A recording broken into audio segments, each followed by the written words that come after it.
Welcome to your February 2022 horoscope.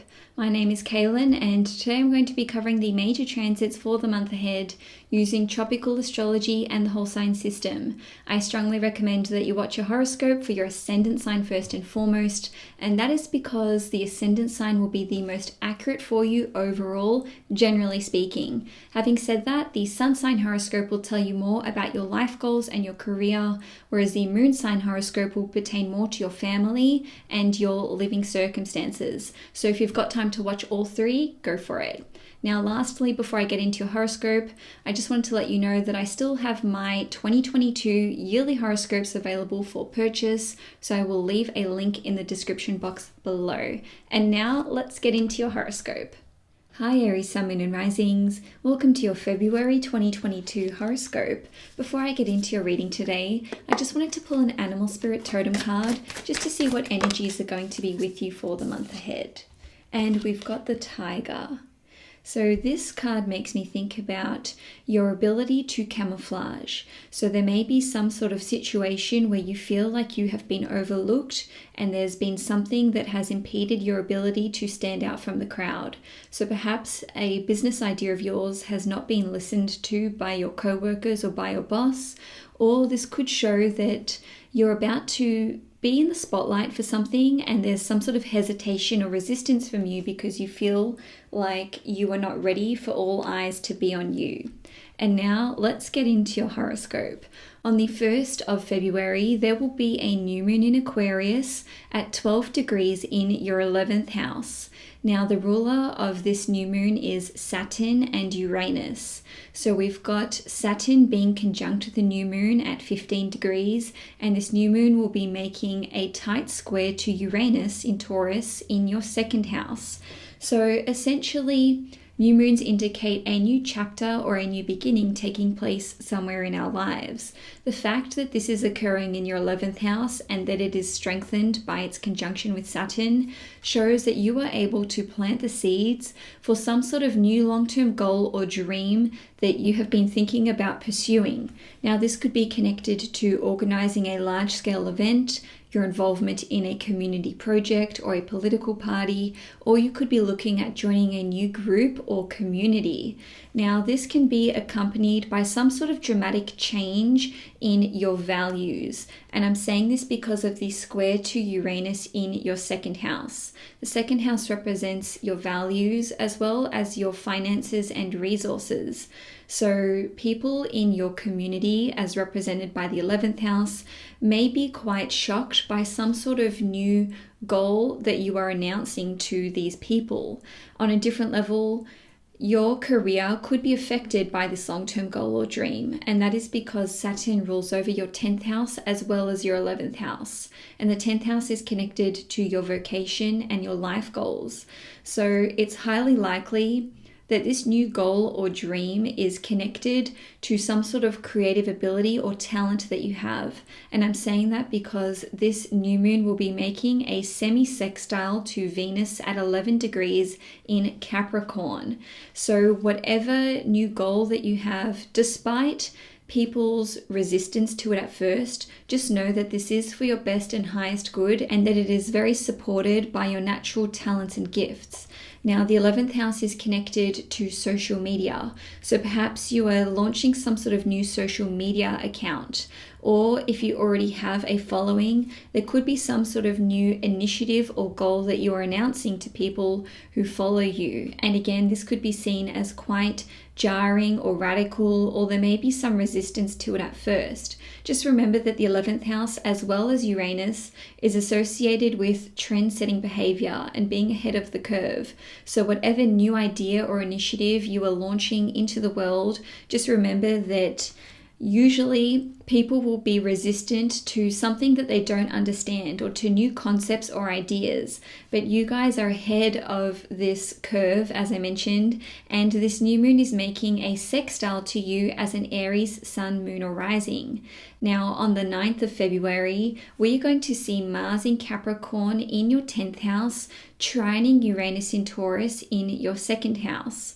Mars is your ruling planet, and trines are very beneficial aspects effects which carry the energy of Jupiter. So there could be some sort of opportunity here for you to be perceived as a leader, and that is because Mars is the planet that rules you. It is in the 10th house, which represents your highest worldly achievements as well as your public reputation. And also Mars is exalted in the sign of Capricorn. So this really does carry a very helpful energy for those of you who need to be in the public eye, or for those of you who need to address your boss or who are self-employed. Now, this can see you being perceived by society or those who know you as a leader because of your values. And this is shown by the trine to Uranus in Taurus in your 2nd house. So this energy is flowing on from that new moon energy where at first there was some resistance. Now you are actually receiving support from friends and acquaintances. And that is because Uranus rules over your 11th house, which represents these individuals. Now, the 2nd house represents your finances and resources. So the trine to Uranus here in your 2nd house indicates that certain finances or resources may become suddenly available to you, where once there was some sort of blockage to your access of these resources. Now, you could be investing these finances or resources with regard to your career. So maybe you are looking at investing money in some sort of long-term project which is supportive of your career or of your professional initiatives and objectives. Now, this could see you investing your money and resources in a way which is going to benefit the collective. And that is because Uranus rules over the 11th house, which represents large groups of people, and Uranus itself represents large groups and communities. It's important to know that I'm not just referring to your career. Even if you are currently out of the workforce, or even if you have retired from the workforce altogether, this energy or these opportunities speak to your ability to impact the collective. It doesn't matter what stage of your life you are at. During this period of time, you have a unique ability to benefit those who you are in a community with. Now, on the 11th or 12th of February, depending where you live in the world, we are going to see the Mercury and Pluto conjunction in Capricorn take place at 27 degrees in your 10th house. Mercury and Pluto formed this conjunction at the end of December in 2021 and again at the end of January last month.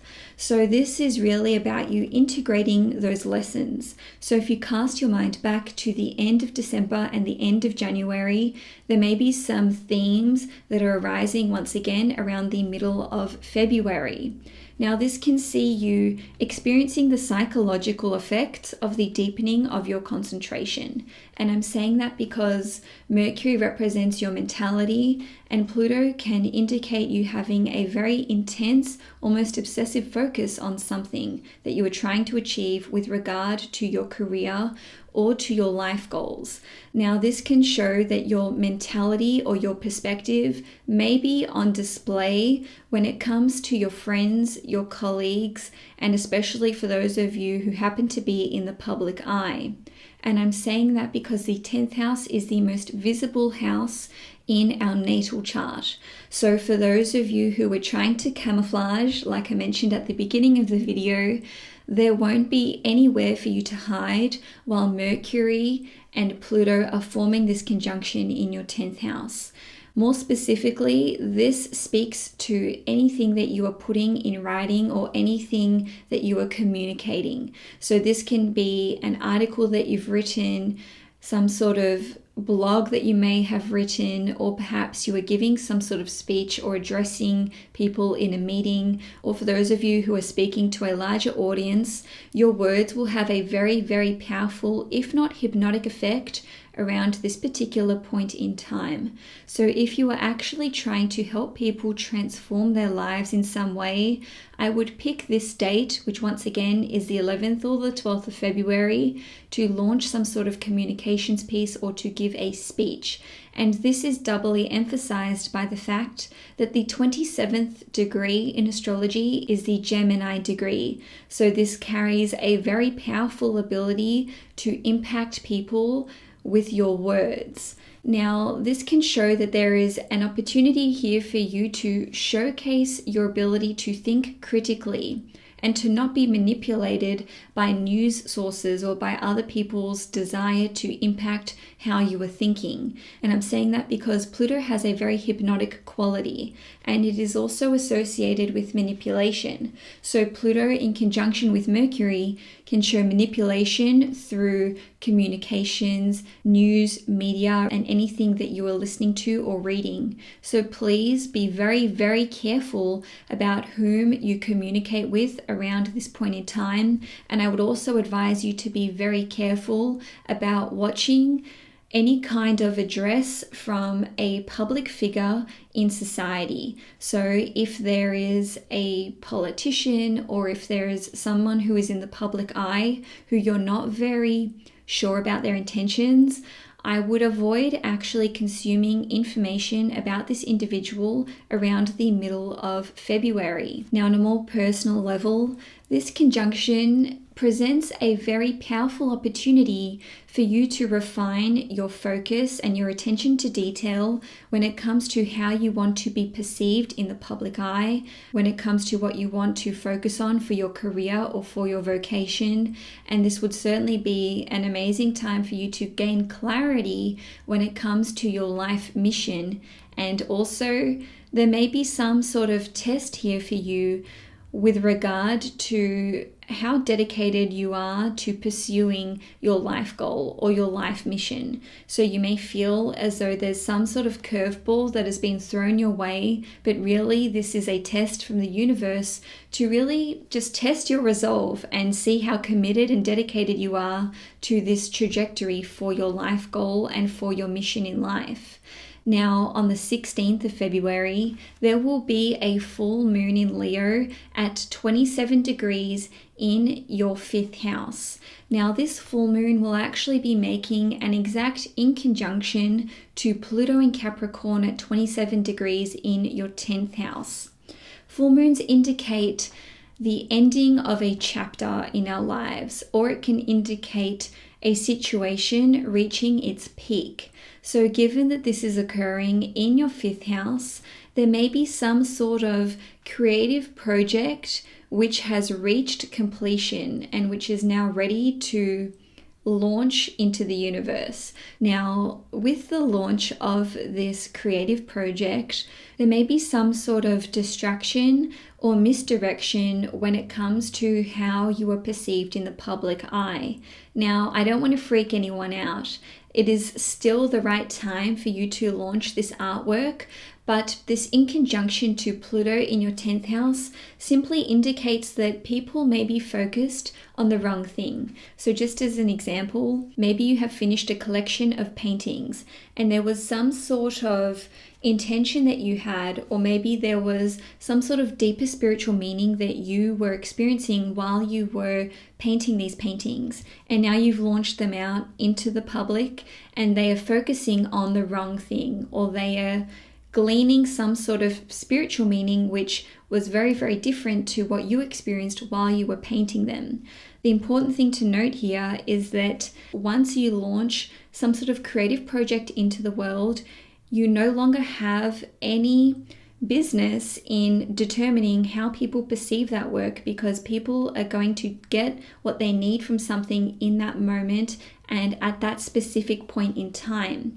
Now, on a more practical level, you could be launching a new product with regard to your business or a new service, or you could be launching your new business as it is. Now, you may experience some sort of resistance here, and this is an internal resistance which will be coming through as a projection by other people. And what I mean by that is there may be some sort of dissension or censure of your new business or your project or this new service, or there could be some sort of confusion with regard to what is actually on offer. But this in conjunction to Pluto is basically serving you in the sense that now you can refine your focus going forwards. So just know that If you are launching something into the world and you experience a reaction which you did not intend to receive, or which is quite jarring with regard to what you initially anticipated, there is still a purpose that is being served here, and that is because you are going to continue to evolve with whatever repercussions occur as a result of your launch of this creative project or endeavor.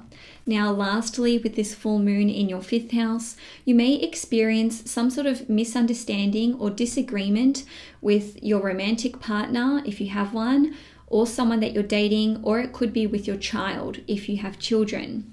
Now, on the 16th or the 17th of February, depending where you live in the world, we are going to see Venus and Mars form a conjunction in Capricorn at 16 degrees in your 10th house. Now, once again, Mars is your ruling planet, and the 10th house is the most visible house in your chart. So, conjunctions carry the energy of something new starting in our lives, and cardinal signs such as Capricorn, Libra, Cancer, and Aries are associated with initiating something new. So really, we're going to see something new taking place in your life which becomes synonymous with your reputation, or with your vocation, or with your life goals, or with your life mission. On a different level, this could be synonymous with how people refer to you. And that is indicated by the fact that both the 1st and 7th house rulers are in conjunction here. So essentially, this could see there being a new marriage taking place. Perhaps you are announcing your engagement. Perhaps you are announcing that you are now a couple with someone else, or you could be announcing a breakup. Now, on a non-romantic level, you may actually be going into business with another person. This can certainly indicate that some sort of merger is taking place with regard to your business and that of someone else's. Or this could be two companies merging together, and that is indicated by the fact that the 10th house is associated with large hierarchical businesses. So another way that this can play out is that your financial standing could be made public, and that is because Venus rules over your 2nd house, which represents your individual finances, and Mars rules over your 8th house, which represents your mutual resources. So when we have a conjunction taking place in the 10th house, or when we have activations to the 10th house, something becomes public, or something is now associated with our public standing. So this could see you on a different level starting up some kind of new position in business. Perhaps you are receiving a promotion, or perhaps you are making your values known to the public.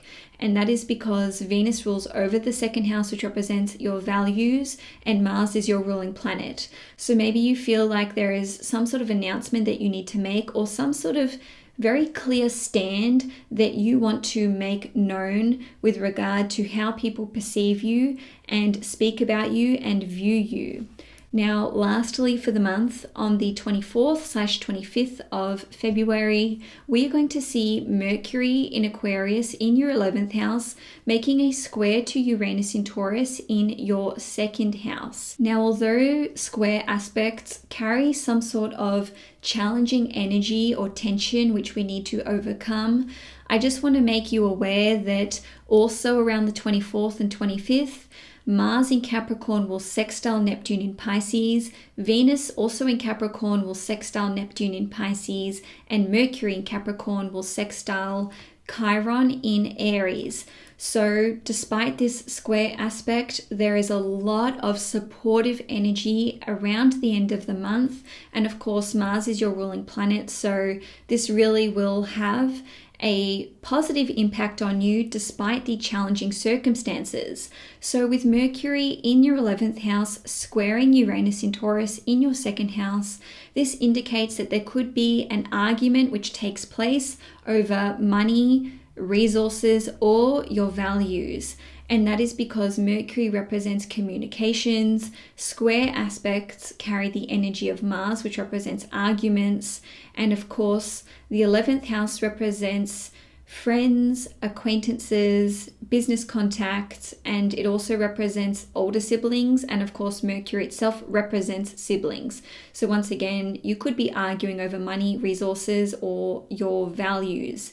Now this could see there being an end of a friendship or a letting go of the friendship, and I'm saying that because of all of these sextiles to Neptune and of course the sextile to Chiron. So there could be a surrendering which takes place here, which is emphasized by the Neptunian energy.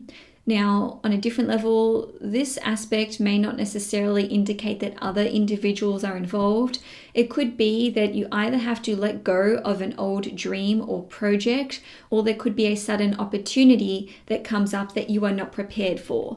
Now, the reason I'm giving two slightly contradictory examples of what could happen is because Uranus represents there being a breaking away from something, but the fixed sign energy, as represented by Aquarius and Taurus, represents an opportunity to invest in something. So another way that we could look at this is that you may have to let go of an old dream or a project that you've been working on to make way for a new project or a new opportunity. Now, the square energy in all of this makes me inclined to think that you're not prepared for this opportunity to be presented to you, or there is some sort of trade-off, which I mentioned. Essentially, though, this will be for your best and highest good, and I'm saying that because we have this Mars and Venus sextile to Neptune, and we have this Mercury sextile to Chiron. So really, there's some sort of divinely guided opportunity which is coming in for you, which may present itself as a hidden blessing at first. So Aries, that's all I have for you for February 2022. If you'd like to purchase your 2022 yearly horoscope, you can do so by clicking in the link in the description box below. Enjoy your month ahead, Aries, and I will see you guys next month.